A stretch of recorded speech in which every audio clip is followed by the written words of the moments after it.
Your Dallas Cowboys as a trade deadline buyer? I get it. I can see it. Might be super fun. Your Dallas Cowboys with their most assuredly do-nothing defense and their seemingly going nowhere 3-4-1 record as a trade seller. That's not as super fun, but it might be super smart. Mike Fisher.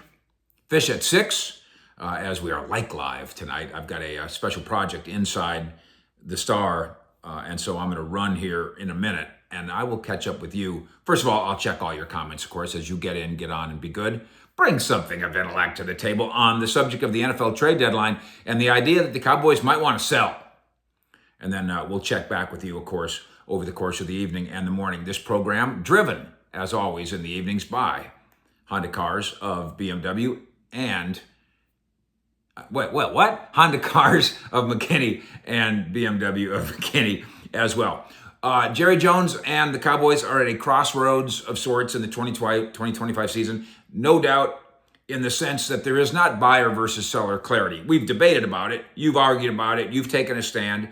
But I think we'll all agree there's not clarity there. But if it's decided that the heroics of the Dak Prescott-led offense just won't be enough, no team in NFL history has ever made the playoffs giving up 30 or more per game, as Dallas is doing, 31 points per game, Dallas's defense. If it's decided that the standings do not lie, and I give you this nugget, only 3 teams in the NFC have fewer losses than Dallas. You're a worst 4th team in the NFC. And this is destined to be yet another wait until next year. Yeah, selling might be super smart. Let's do 5 logical candidates. I find there to be 5 logical candidates. Tell me if you do as well. Number 1, defensive end Sam Williams, a pending free agent. He's still just 26. There's potential. There's pedigree. 2nd-round pick in the 2022 draft. But he still seems to have a very difficult time figuring out the basics of how to do his job.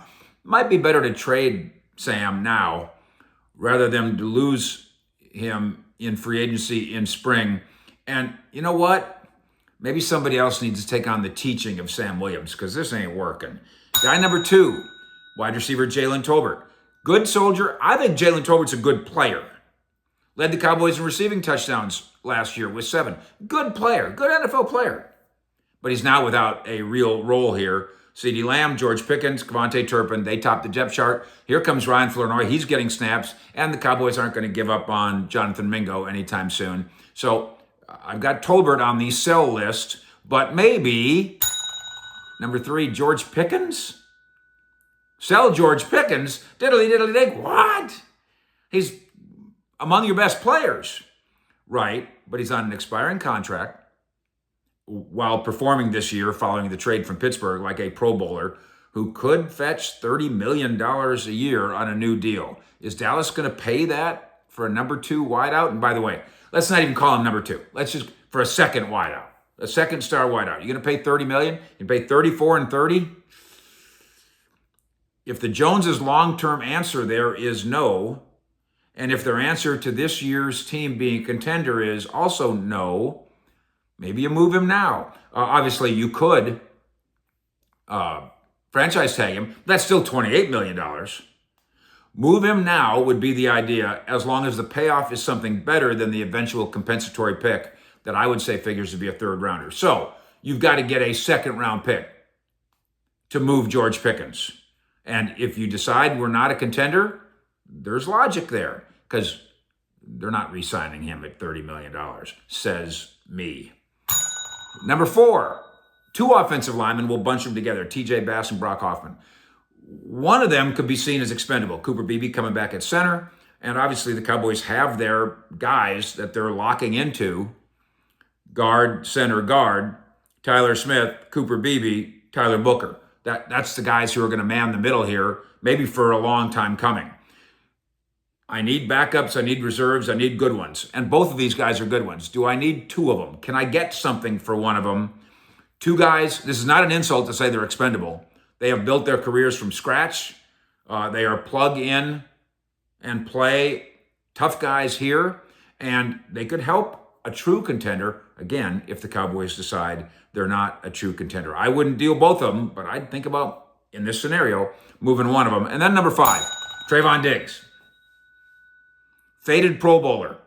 Now 2 troublesome knees and a conflict with management and a conflict with the coaching staff. He's on IR with both the concussion and a knee listed as the reasons. And yes, for the millionth time, the skillionth time, he can be traded while he's sidelined. But damaged goods. And most teams who might want him might decide there's some wisdom in waiting until when he's healthy, which isn't going to happen in the coming days. Wait till he's healthy when Dallas, I predict, cuts him next offseason. In the end, would Dallas rather have the picks than some of these players? What's fascinating about the argument that 76,000 fish heads in Cowboy Nation are having on this, I think this and you think that, and we're over here and we're arm wrestling. I don't think the Cowboys are quite sure yet. And that's why I characterize Jerry Jones's boys as being at that aforementioned, here comes November 4th, NFL trade deadline. What's going to happen Monday night against the Cardinals? That's why they're at the trade crossroads. Are we a buyer? Are we a seller? And are we going to be honest with ourselves about it? There's my 5 sales if the Cowboys decide on the latter. For now, fish out.